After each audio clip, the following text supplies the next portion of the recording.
नमस्कार श्रोते हो, साहित्य पंढरी या कथाकथन चॅनलवर तुम्ही ऐकताय रामराव झुंजारे लिखित जलमबेडी ही कादंबरी आणि आज या कादंबरीचा भाग 15वा। मांग अतिशय मग्न आणि त्यांच्याच तंद्रीत होते। त्यांच्या रखरखत्या चेहऱ्यावर आगळा वेगळा आनंद स्पष्ट दिसत होता, त्यामुळे त्यांची कोमेजलेली तोंड उठून दिसत होती। आजूबाजूला लांब केसाचे, कपाळावर मळवट भरलेले आणि शाळकरी मुलीवानी गुडघ्यापर्यंत झगे घातलेले, गळ्यात चाबूक अडकवलेले 20 पोतराज मरीआईची स्तुती करत यमराज हलगटाव बसावा तसा नऱ्याच्या अंगणात त्याची पखालीवानी बुडं टेकवलेले होते। त्यांच्या चेहऱ्यावर शुक्र ताऱ्यावानी फुकट खाऊन चाकाकी आली होती। गावात मरी आली की त्यांचा आनंद ओफाळून यायचा। जसा दारूचा गिलास भरताना फेस उफाळून यावा तसा। ते स्वतःला मरीचे दूत समजत। भोळे मांग त्यांच्या पायावर डोकं ठेवत, त्यामुळे ते पावसाळ्यात बेडूक फुगावा तसं गर्वानं फुगत आणि फुलत। मांगवाड्यात छाती वर करून हिजाडा चालावा तसं ठुमकत, मुरडत आणि ढुंगणं हलवत चालत। गावात मेढ्यानं एक तरणाबान कोकण्या हलगट मरीला बळी द्यायला बांधून ठेवला होता। गावात 7 आलिरे आली की 1-2 हलगटांचा जीव पंचतत्वात विलीन होत होता। सिंदूर माखलेल्या धोंड्यापुढं मांगांना 1-2 हलगट धडावेगळी करावीच लागे। हलगटाची लाकोशी मरीपुढं ठेवावंच लागे। पोतराजांना 2-3 दिवस चांगलं वंगळं खायला मिळे, म्हणून अवतीभोवतीचे पोतराज गिधाडावाने हलगटाचे लचके तोडण्यासाठी जमत। भोळे बाबडे पोतराज भोळ्या बाबड्या मांगांना मरुमाईला खारं बोनं करा असं सांगत। मरीपुढं बोनं ठेवल्यावर उरलेलं सगळं अन्न फस्त करून आणि गार पाणी ढोसून बाजावर ओतानं पडत, आस्वालावाने गाड गोड करत मस्त गोरत। आखाडात गावाचं मरीचं आगमन व्हायचं। ढाळ परसाकडं करून आणि उलट्या करून माणसं कोंबड्यावाने मटामटा माना टाकून देह ठेवत। धट्टेकट्टे माणसं त्यांना आडवं करून पुटपुटत, मरुमाय माझा नंबर लावू नको, मी लेकरा बाळाचा माणूस आहो, माझ्या दया कर, मी तुझ्या नावानं खारं आणि जगापरीस न्यारं जेवण करतो। मांगांना मरीचा जबरदस्त हासडा यायचा, कारण रावच्या घरचं आंबलेलं आणि सडलेलं अन्न घशा आड करून माती आड होत। मांगा घरी घाणीचं साम्राज्य आणि माशांचं अधिराज्य, म्हणून त्यांना पटापटा पटकी यायची। मागणी रावांची घरं दारं आरशावानी स्वच्छ करायच्या, स्वतःचं झोपडं मात्र तसंच ठेवायच्या। बापू आंबलेला आणि थिजलेलं अन्न घेऊन तोंड वेडं वाकडं करत घर गाठायचा आणि 4 पायाच्या जनावरं पुढं ठेवायचा। त्या मुक्यालना मात्र तो मेवा वाटायचा। माय रावांना शेकडो शिव्या हसडायची। कुपितर नापितर, रावाच्या घरादाराव कोल्हे कुत्रे थै थै नाचून फळ फळ मुतू दे, मुतडा पिणारे भाडे ताजं खाऊन ढारा ढेकरं देतात, त्याच्या घरी रातदिस राबून बोरसा चढलेला अन्न झोळीत टाकतात, गोड बोलून पाचर मारतात, त्याईचं कल्पना ती बरं होणार नाही। असं कल्पून माय थांबायची, तेव्हा बापू मायला समजेल असं साध्या भाषेत सांगायचा, जसं डॉक्टर रोग्याला समजून सांगतो का नाही तसं। आकाड आणि शिळं खाऊन माणसाचं वाजते भोकाड। आकाडात आणि सरावना शिळंपाळा आणि पोटात गेलं का माणसाला मरीचा हसडा येते, मरी मांगाचं घर निघते। कोमट्या बामणाच्या घरात घुसायला ती थरथर कापते, कारण ते लोक निर्मळ राहतात आणि गरम गरम बुकतात, म्हणून ते लई दिवस जागतात आणि मांग पंढरीची वाट धरतात। भाद्रपदाच्या शेवटी गाव पुढारी मांगांना मरीची बोळवण करायला सांगतात। जशी मुलीची बोळवण करतात तशी। मरीचे भक्त मरीसाठी बाजाराला जाऊन बाजार करत। बाजार झाला की मांग पांगाऱ्याचं झाड आडवं पाडून त्याला हळद कुक्कू लावून मोठ्या भक्तीनं न्याहाळवर ठेवत। त्या लाकडाचा सुतार गाडी बैल आणि फारोळ्या जाताचा पोतराज करायचा। 105 बाहुल्या कातून कोतरून ठेवायचा। त्या बाहुल्यांना वेडपट मांग मरीचं सैन मोठ्या आदरानं म्हणत असत। मरीची 2-3 फुटाची जाडजूड मूर्ती सुतार कातून ठेवायचा। दालला बायकोसाठी दागिने करावा तसा लोहार लोह्याचे सनग करून सुताराच्या हवाली करायचा आणि म्हणायचा, जाऊ द्या बाई लेक होय, कमी पडू देऊ नका तिला, नाहीतर तिचा गाडा गावावर फिरल। सुताराचं घर म्हणजे मरीचं माहेर। राव मरीला चिरडी चोळी न्याहाळावर घेऊन यायचा. सुतार मरीला आहेर चढवायचा. सुतारने कपाळावर कुकू लावून मरीची गव्हा तांदळानं नवरीची शेज भरावी तसं भरायच्या. नंतर तिच्या डोळ्यात काजळ सुरमा मुलीच्या डोळ्यात घातल्यावाने घालायच्या. कुंकवानं हळदीनं तिचं कपाळ मळवायच्या. नवरीची ओटी भरावी तसं तिची ओटी भरायच्या. डोक्यावर पदरं घेऊन मोठ्या भक्तीनं फेर धरून नाचायच्या. बायकोला दाल्यानं जोडवे करावा तसं सोनार मरीचे जोडवे करून न्याहाळवर आणायचा आणि पायाच्या करंगळीत घालायचा. मांगानं बनवलेल्या हुरबड्यानं मरीचा गाडा सुतार झोपायचा. तिला उचलून मोठ्या आदरानं बैलगाडीत ठेवायचा. राव मरीचा न्याडा न्याहाळवर आणून बांधायचा. वतनदार मांग झेंडूची माळ करून त्याच्या लोळी नसलेल्या गळ्यात घालायचा आणि त्याच्या ढालीवानी मस्तकावर भंडार माळायचा. त्याच्या घोंगड्यावानी लांब रुंद पाठीव झुलीवानी नवं कापड टाकायचा आणि त्याला गाडीच्या पालव्याला बांधायचा. सजलेली गाडी सुतार मांगवाड्यात आणून तिला मांगांच्या हवाली करून हळूच पाय काढायचा. मरी मांगांच्या ताब्यात आल्यावर मिशीवर ताव देऊन मांगांना चापकाचे फटके मारणारे, त्यांच्याकडून कमी दामात नामी काम करून घेणारे राव दरवाजे बंद करून घाऱ्या डोळ्याचा दुर्योधन पाण्यात लपून बसावं तसं बसायचे. मांग न भीता छाती काढून मरी पुढं यडकात आणून उभं राहावं तसं उभं राहायचे. पोतराज त्यांच्या अवजड देहावर चापकाचे फटके मारून घेत दारूच्या शक्तीवर थैथै फेर धरून नाचत मरीचं गुणगान करत. 4-5 आगडबंबा गाडीत बसत. लोहाराच्या बात्यावानी छाती फुगवून गाडी हाणायला सुरुवात करत. मरीपुढं डोक्यात मेंदूचं प्रमाण कमी असलेल्या साध्या भोळ्या मागणी बोलवणीचं गाणं तालावर म्हणत. लेक नांदायला जाता ढाळजला उभं राहू आणि लाडकीला वाट लावू. लेक नांदायला जाता माय घालते पुरण अन दूर जायाची हारण. लेक नांदायला जाता घरदार भन भन अन रंभानेली सोय रेन. लेक नांदायला जाता माझे कौतुकाचे श्यामा अन पुढं बांधू माग मामा. बाई बोलवणं केली हलक्या मोलाची अन गाय बैलाच्या तोलाची. गाय बैलाच्या तोलाची. मागणी गाणं गात खरबावरल्या मरीपुढं आल्या. त्यांनी गाडी सोडली. मरीचं सैन्य मांगानी वाट्यावर ठेवलं. तिच्यापुढं खाड खाड 4-5 नारळं फोडली गेली. मांगांनी 5 लिंब बडबडत हालाल केली.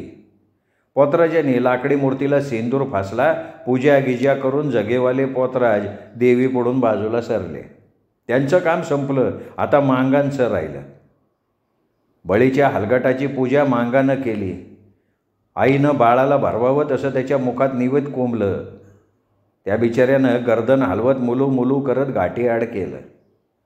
त्या मुक्याला मांगांनी देवी पुढं नेलं. पुन्हा एकदा त्याची पूजा करून बैलपेच मारून त्याला धरणीवर पाडलं. तेव्हा पोतराज गिधाडावाने आंडोला केला. पडाल पडाल चापकाचे फटके मारून घेतला. हा मानकरी मांग कोण हाय ते आया पुढं. बापू होता मानकरी मांग, पुढं गेला नाही. म्हणून ढाल्या मांग डोळे लाल करून दातोट खाऊन आकाश पाताळ एक करून वळीवातला ढग गरजावा तसा गरजला. मानकरी मांग पेरणा कै. पिराजीराव या पुढं. हांडगेवानी मागं राहू नका. एका झटक्यात हलगटाचा मुंडकं झाडा वेगळं करा, नाही तर मायचा गाडा गावावर फिरन. एक पोतराज म्हणला. देवकर हलगटाच्या मानव मी भाला फिरवणार नाही. मी मानकरी होणार नाही. पापाचा वाट करी. मी मुक्याचा जीव घेऊन माझ्या घराचा खाना खराब करून घेणार नाही. पिर्या तुझ्या घराचं तळपट होतं र. तुझ्या घरावर मायचा गाडा फिरतं र.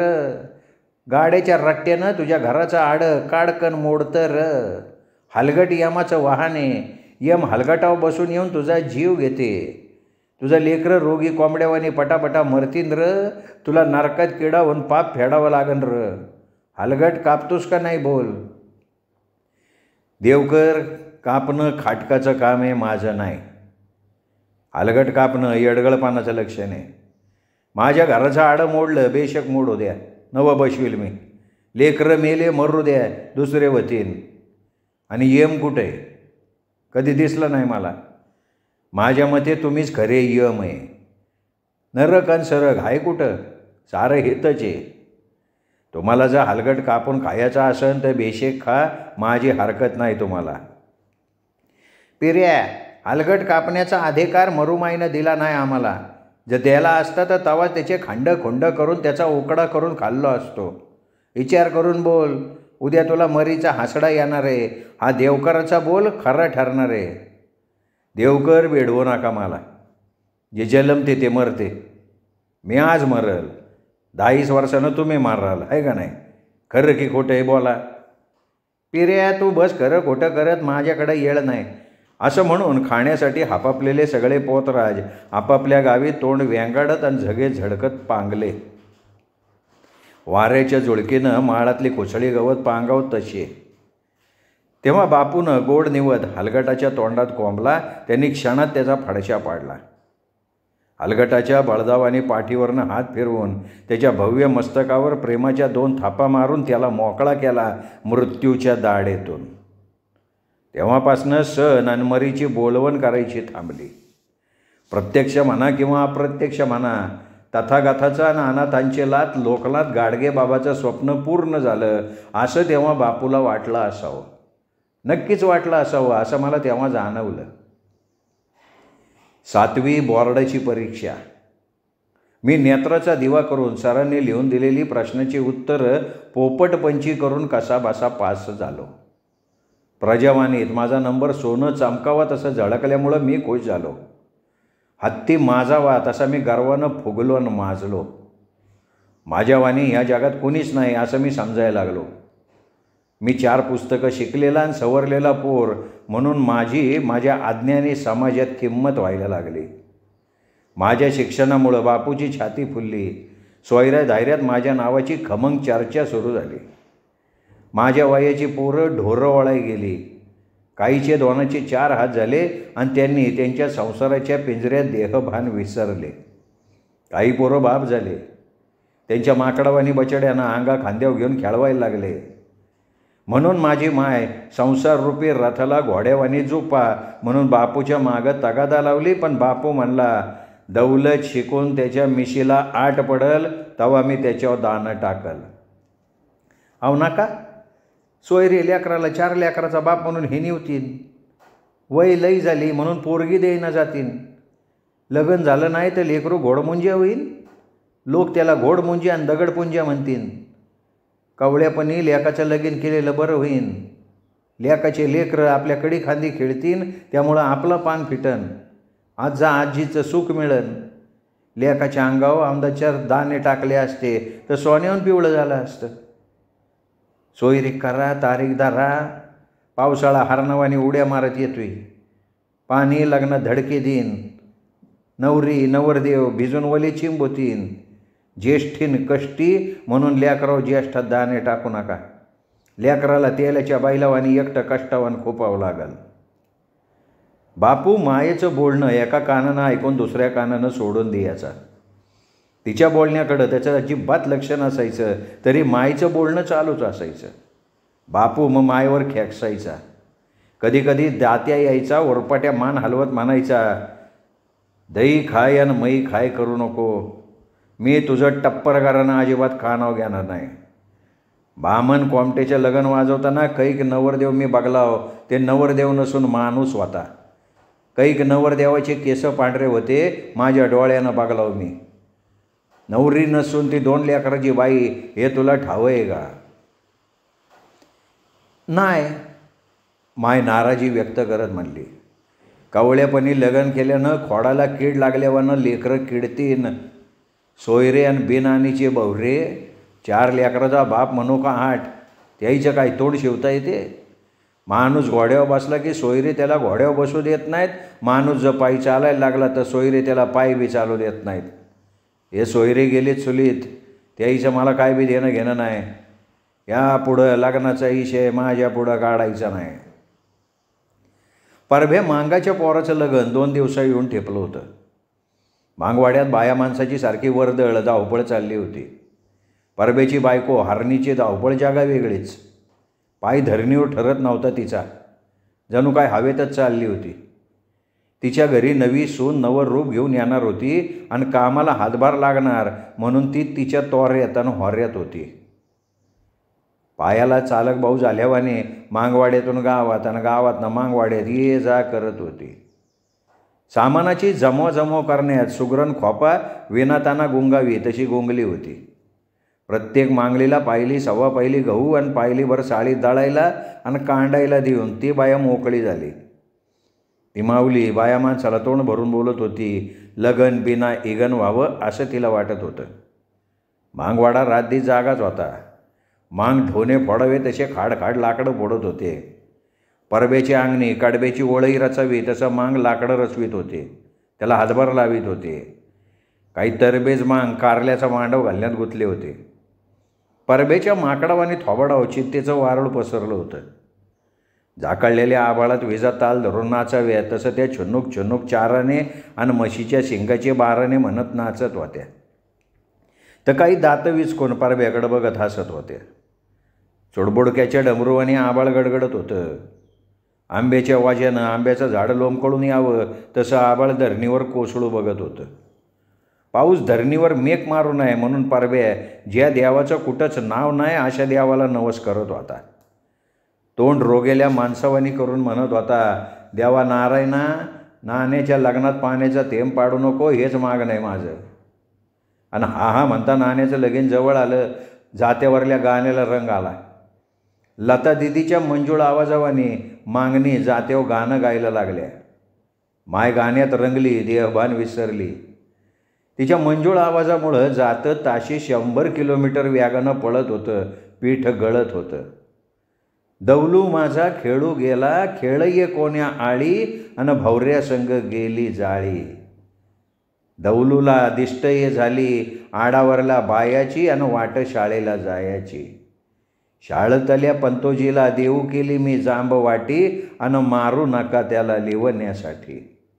शाळतल्या पंतोजीला देऊ केली मी खारीक, अन लिव्हन अंग्रेजी बारीक, लिव्हन अंग्रेजी बारीक.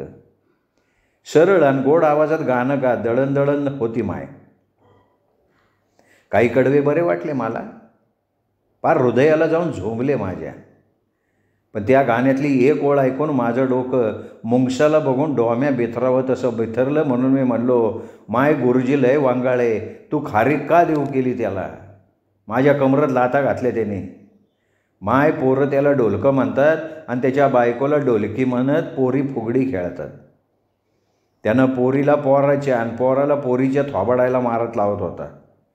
इंग्रजीसाठी तर त्यांनी माझी मारून मारून गोळी केली होती. जांब वाटी का देऊ केली त्याला? माय त्यानं चहा पाणी पिल्यावानी तर कधी पाणी पिल्यावानी चाय पिते असा आहे तो पेंडे मांग.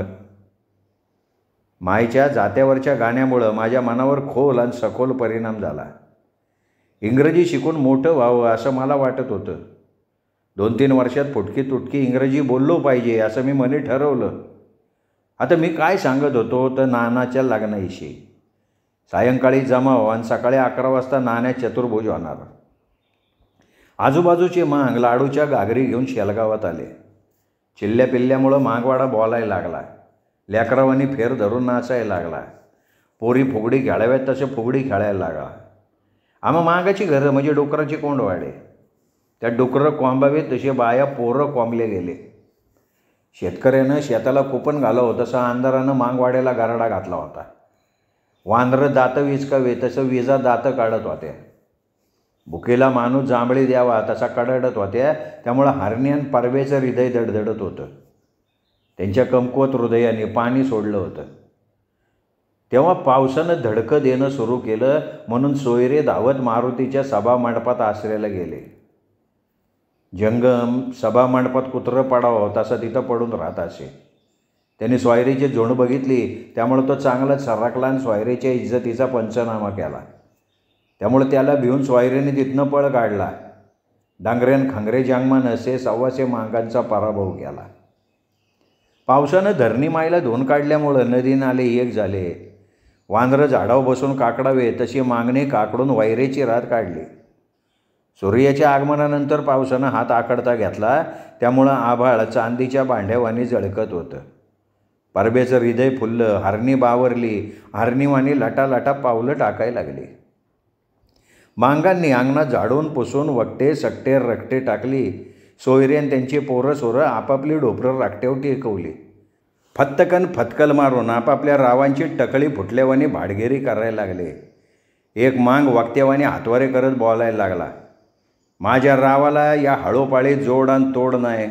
काय त्याचं रंगरूप, काय त्याचं वागणं, काय त्याचं बोलणं, काय त्याचं हसणं आणि राहणं. आमचा राव म्हणजे देवच. आमचा राव सडळ हातानं खळं सोडते, जुने आडजुने घालायला कपडे देते, मला माझ्या लेकरा बाळाला नवाजते, शिळं बिळं लय मठ्ठ वाढते, मळ्यातले वांगे मिरच्या घेऊन जाय म्हणते, वर्षातनं 2-3 गोळाच्या बेली देते. अरे आमचा राव म्हणजे राजाचा राजा. आमची मालकीन मोकळी आणि पार्वतीवानी बोळी आहे. ती राजाची राणीच. आडजुनी चोळी आणि लुगडं माझ्या बायकोला देते. आम्हाला काही बी एकत घ्यावं लागत नाही, सारं फुकट मिळते, मिरचीच्या देठापासून ते भाकरीच्या कुटक्यापर्यंत. आमचा राव चांगला खाते आणि तेच आम्हाला वाढते. तुपाचं खाणार त्याला देव देणार. माझ्या रावाला देवानं सरनाशी दिलं आहे. 200 एकर वावर आहे. वावरात 4-5 हिरी बी हाता. वर्षानं 1,00,000-1.25 लाखाची नुसती केळी होते. 2-3 केळाची घडं राव आम्हाला देते. केळं पिकलं की माझे लेकरं रावाचं नाव घेऊन उड्या मारू मारू खातेत. वर्षातनं 1-2 पोते भुईमुगाच्या शेंगा आमचा राव लेकरांना खायला देते. रावाच्या वावरात तीळ आणि जवळ झाली की ते आम्हाला न मागता मिळते. उडीद मूग सगळं काही मिळते. रावाच्या शेतात जे जे पिकते ते ते आमचं असते. रावाच्या घरी सोन्याच्या येटा आणि चांदीच्या गोनपाटा हाता. तिजोरी भरून हाता नोटा. वर्षानं 1,00,000-1.25 लाखाचं पांढरं सोनं बी होते, म्हणून राव गळ्यात सोन्याची साखळी घालते. बाईच्या गळ्यात चितांगण सोन्याची सरी आहे. कानात गेंट्या, नागुला आणि डुलं आहे. ती बाईला आराध्या किलूचा सोन्याचा कंबरपाट्टा आहे. रावानं आमच्या मालकीनीला सोन्यानं मडवलं आहे. आमची मालकीन म्हणजे कुबेराची सून. हा भोळा भाट आणि दारूचा पक्का दास. राव आणि त्याच्या बायकोर स्तुतीसुमनं मनसोक्त उडाळला. त्याच्या श्रीमंतीची तोंड भरून प्रशंसा केला. त्याच्या काळ्या ढोसद्याहो विटके आणि फाटके रावानं दिलेले तुटके कपडे होते. त्याच्या डोईचा आरमोर पटका फाटून चाण्या झाल्या होत्या. त्याच्या बायकोच्या काबाड कष्ट करून वातड झालेल्या देहावरल्या जमाल मुडगू लुगड्याला 3 ठिगळं पडली होती. लुगडं नाहीच ते तिरगच त्यो. रावाच्या काळीत रात्रंदिवस राबवून त्या मांगाचा देह काळा ठिक्कर पाडला होता. तो माणूस नाही, झाडाचा सापळाच. त्याच्या लेकराच्या देहावर धर कपडेसुद्धा नव्हते. आंगडं फाटून जीर्ण झाले होते. 18 विश्व दारिद्र्याचं ते प्रतीकच. असा हा दारिद्र्याच्या पेवात रुतलेला आणि डुबलेला मांग रावाच्या दंदवलतीची तोंडाला पाणी आणून प्रशंसा केला. लग्नात काही सोयरे शहाणे तर काही सोयरे गाढवाला मामा म्हणणारे आणि आपल्याच तालात नवसागराचं मंचूळ पाणी पोटात रिसवून बडबडत होते. तोंडाच्या तोफखान्यातनं कमरेच्या खालच्या शिव्या हसडून एकमेकाच्या उकाळ्या पाकाळ्या काढून घेत होते. ढोल उमरीचा ढाल्या मांग आपलाच ढोल मागून पुढून वाजवत होता. तो मोहाच्या फुलाची दारू पोटात रिचवून जुई झाला होता. त्याच्या डोळ्यात इस्तेची इंगळं थया थया नाचत होती. तो रावकीचा तुडुंब ताशा वराडापुढं नाचवत होता. सोमठाण्याच्या फुटाण्याला शिव्या हसडायला लागला. अरे भाटा, तुझ्या बायकोचं डोलकं वाजवलं. माझा राव असा आणि माझा राव तसा म्हणून तवापासनं उगा मनगटावर तेल टाकून बॉम्बालास. तुझ्या रावापरीस माझा राव डोंगरा एवढा आहे. त्याच्याजवळ 300 एकर काळी आहे.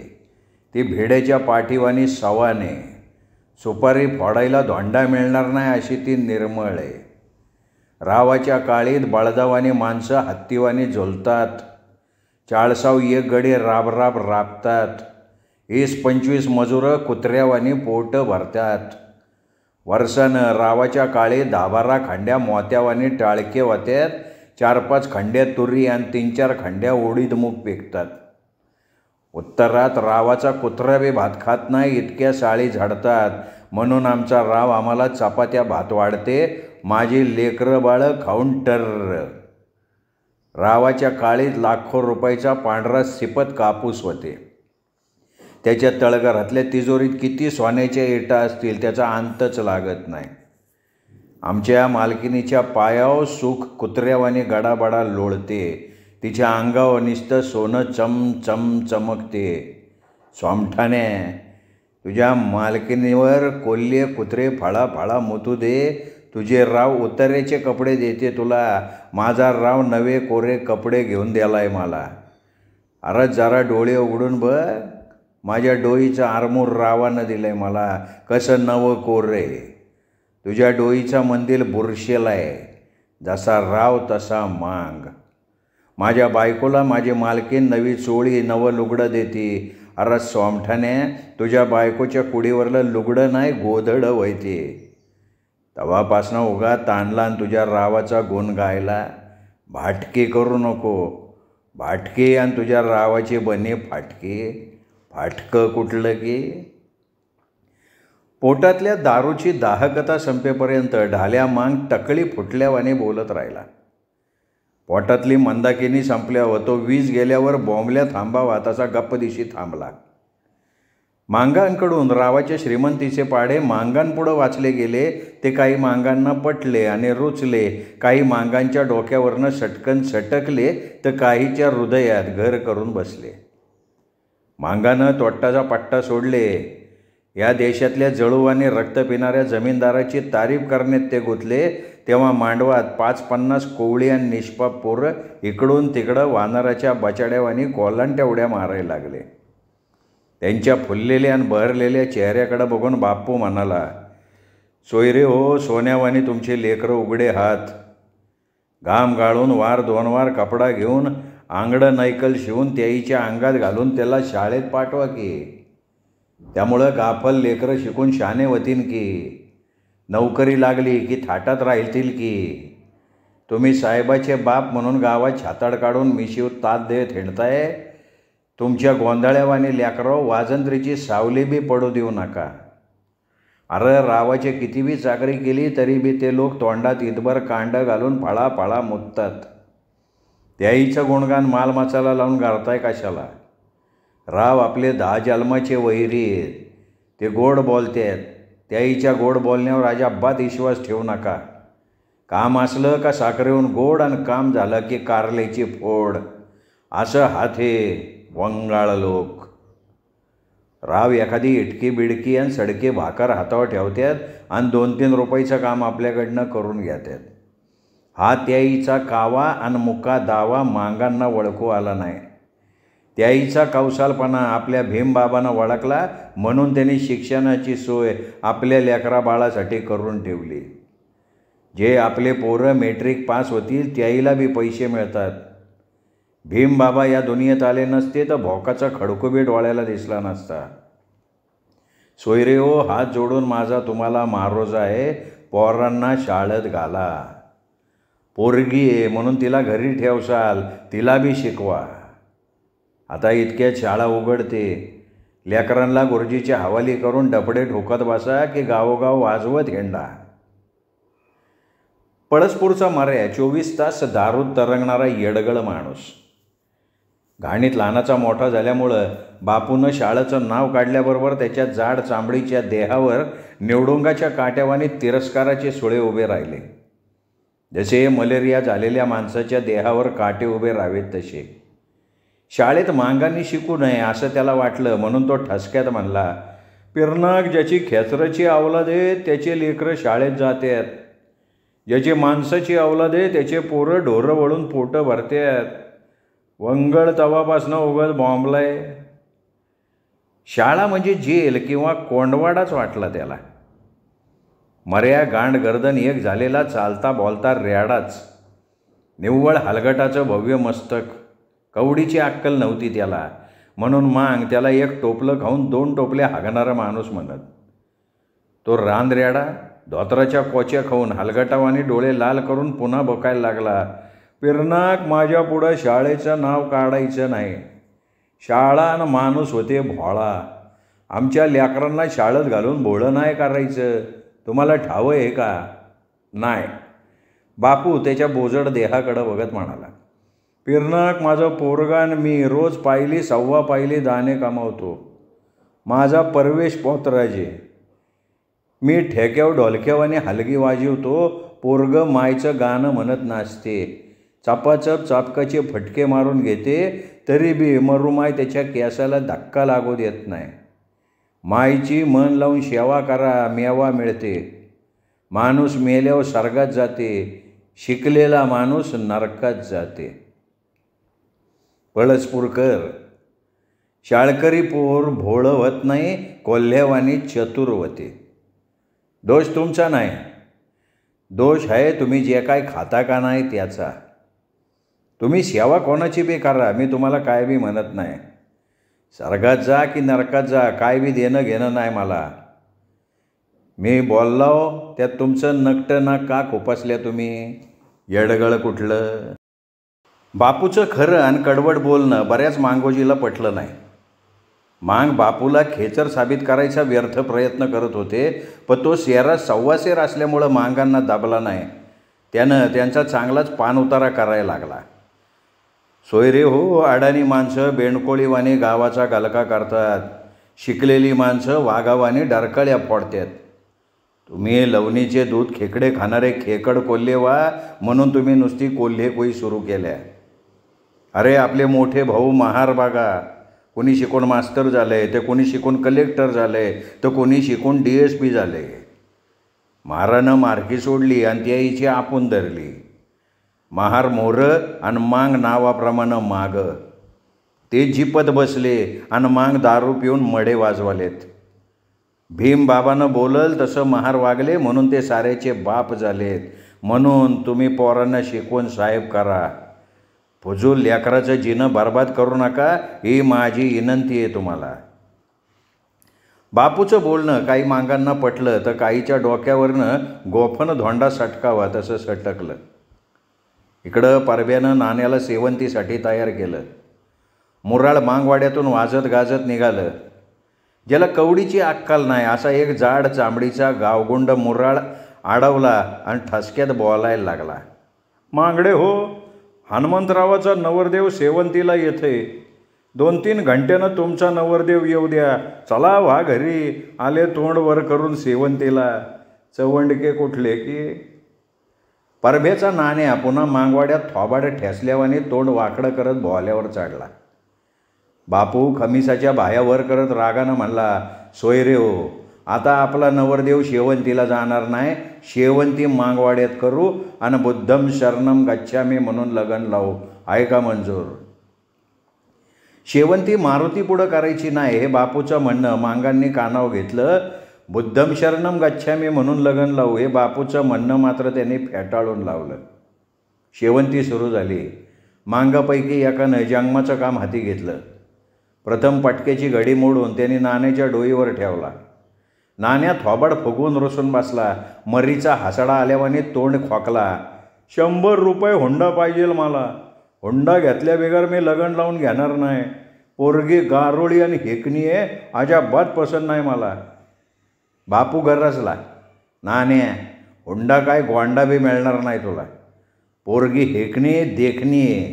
पोरगी गारोळी पण चारोळीवानी आहे. नावं ठेवू नको हिरकणीला. काय तुझ्या बापाच्या डोळ्यात माती पडली होती का. आधीच का तुझा बाप चांगलं बघला नाही. तुझं नाक आईण्यात बघितला का तू. लय मस्त रे मर्दा, गिधाडाच्या चोचीवानी. तू हे ज्ञान नाहीतले. नवरी हेकणी आणि गारोळी आहे हे नाण्याचं वाक्य बाणावानी नवरीच्या भावाच्या काळजात जाऊन रुतलं. म्हणून तो मेंढा खवळावा तसा खवळला आणि मुठ्या आवळून ठसक्यानं तोंडाच्या तोफखान्यातनं शिव्याचा वर्षाव करायला लागला. नाण्या, कापराच्या वडीवानी माझी बहीण देणारच नाही तुला. आधी हुंड्या गोंड्याची बोली केली नव्हती. अरे बगड्यावानी पायाचे हुंडा काय, भोकाचा खडको बी तुझ्या टिचक्या तोंडावर फेकून मारणार नाही. माझ्या एकुलत्या एक बहिणीला हेकणी आणि गारोळी म्हणते, नासकं कुठलं की. डांबरी रस्ता तापावा तसे शेलगावचे मांग तापले. नाण्याला शिव्या दिल्यामुळं मांडवाचे वासे काढले आणि त्या वाशाने बदडून नवरीच्या भावाची हाडं नरम केले. तेव्हा एकच आंडोला सुरू झाला. कोणच कोणाचं ऐकत नव्हतं. एका नासक्या हाडासाठी कुत्र्याची कवंडळ लागावी तसं मांग झुंजून घेत होते. आपण मोठे रिसबाज आणि गुणी होत असं हातवारे करत तोंडाचा पट्टा सोडले होते. एक आगडबम मांग भांडण सोडवायला जात होता तेव्हा बापू त्याला म्हणला, सोयरे हो, कोणाला आवरू नका का धरू नका, मस कुटून घेऊ द्या. एकाला धरलं का दुसऱ्याला दुप्पट अवशान येते आणि दुसऱ्याला धरलं का पहिल्याला तिप्पट अवशान येते. गुन्हान बसा, आपोआप थंड वाहतात. हे माणसं नसून कुत्रे भो भो करून बोकणारे. बापू म्हटल्याप्रमाणे झालं. मांग झुंजून घेऊन शांत झाले. मांगाच्या लग्नात तुंबळ योद्धावाने भांडणं होत्यात, एकमेकांना वंगळ वाईट शिव्या देऊन घेतात. ज्या लग्नात भांडणं होत नाहीत ते लगीन टिकत नाही असं काही खुळचट मांग म्हणतात. तो त्यांचा समज आहे. उकिटल्यावानी तोंडाच्या नाण्यानं कुरापत काढून भांडण उकरून काढलं. भांडून बोलून का होईना शेवटी नाण्या चतुर्भुज झाला. सोयरे शिरा चपात्यावर ताव मारून आपापल्या घरी पांगले. दिवस माथ्यावरनं थोडा सरकला होता. त्यानं नाण्याचं लगन डोकं ठिकाणावर ठेवून बघितला होता. परतणीसाठी परब्यानं यंक्याची गाडी मागून आणला होता. त्यात चापकावानी लवचिक नाण्याची नाणी आणि 2 करवल्या नटून खटून बसल्या. गाडीवान पारश्या अशी 4-5 जणं गाडीत फतकल मारले आणि सजलेली घुंगराची गाडी मार्गी लागली. परश्या म्हातारा अनुभवी असल्यामुळं नाण्याची थट्टा मस्करी करत होता. नाण्याची नाणी वलीतून कासवाबाने मुडकं काढून आणि दात इचकून त्याच्या थोबाडाकडे बघून हसत होती. नाण्या त्याच्या कान्या डोळ्यानं सुद्धा तिच्याकडे बघत नव्हता. परश्या मुलकाचा खटाळा असल्यामुळे चिमटे घेत टोमणे मारत म्हणला, नाण्या, लय भाग्याचा आहे रे मर्दा तू. कवळी काकडीच भेटली की तुला.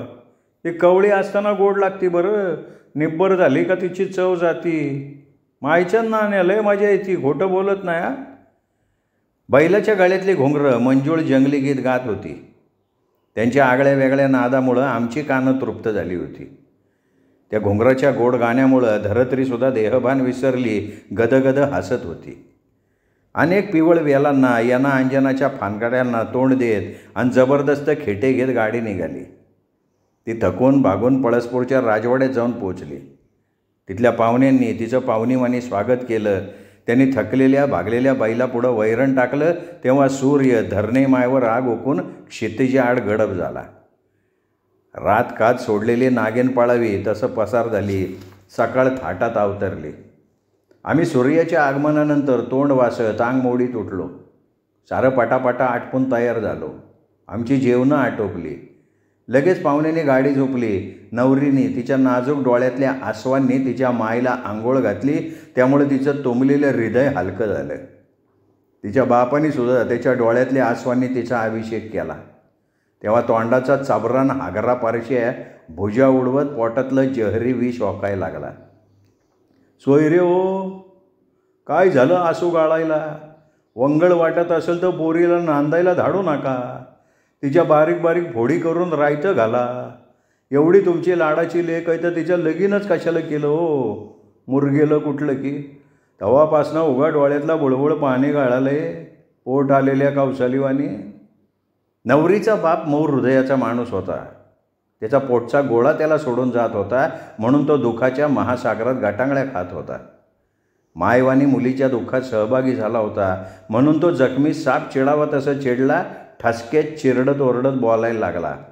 चादडल्या, तुला माझ्या लेकीवानी लेक नाही म्हणून बॉम्बालास. आता तोंडातनं एक शब्द बी काढू नको, नाही तर खेटरानं दातं गाळेल तुझे. चिवारी कुठलं की तेव्हापासनं उगाच यांना द्यायला लागले 12 दाचकेचं. वैशाखातली नदी वाळू तापावी तसा तो तापला. काही वेळानंतर थंड झाला तेव्हा नवरीनं तिच्या मायचं आणि माईनं तिच्या गुजबुजीत गालाचं चुंबन घेतलं. तिच्या गोऱ्यापान देहावर तिचा प्रेमळ हात फिरवून म्हणली, लेकी सुखासमाधानानं नांद, आमचं आणि तुझ्या नवऱ्याचं नाव कर बाय. असं म्हणून ती माऊली तिच्या डोळ्याला पदर लावली आणि दुःखी होऊन तिच्या झोपड्यात घुसली. नवरी आसवगाळात नाण्याला खेटून बसली. आम्ही पोरं आधीच फतकल मारून गाडीत बसलो होतो. तेव्हा गाडीनं पळसपूरचा मोठ्या आदरानं निरोप घेऊन शेलगावची वाट धरली. तेव्हा तिची थोरली भावजाई गळा काढून आरोळी टोकली, बाई पुढीशा दोघं येऊ नका, तिघं या. अशी तिनं नंदीची मस्करी करून ती पोटभर हसली. हात हलवत आणि हाय हाय करत तिच्या कुडा मातीच्या खोपटात नागिन घुसावी तशी घुसली. श्रोते हो, रामराव झुंजारी लिखित जलमबेडी या कादंबरीचा हा भाग इथेच संपला. पुढचा भाग ऐकण्यासाठी उद्या भेटूयात साहित्य पंढरी या कथाकथन चॅनलवर. तोपर्यंत नमस्कार श्रोते हो.